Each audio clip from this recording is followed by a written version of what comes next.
ICC টি-20 বিশ্বকাপের super ৮ পর্বে মুখোমুখি হয়েছে ভারত ও দক্ষিণ আফ্রিকা। ম্যাচটি অনুষ্ঠিত হচ্ছে আহমেদাবাদের নরেন্দ্র মোদী স্টেডিয়ামে, আর শুরু থেকেই ছিল দারুণ উত্তেজনা।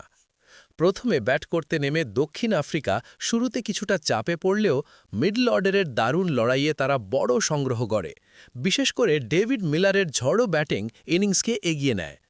শেষ দিকে ট্রিস্টন স্টাবসের ঝড়ো ফিনিশিংয়ে প্রোটিয়ারার নির্ধারিত ২০ ওভারে তোলে শক্তিশালী ১৮৭ রান।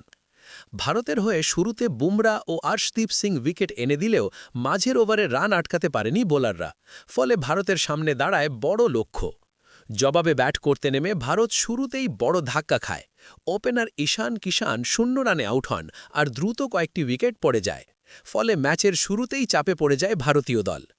এই মুহূর্তে ম্যাচের ভাগ্য অনেকটাই নির্ভর করছে ভারতের মিডল অর্ডারের উপর।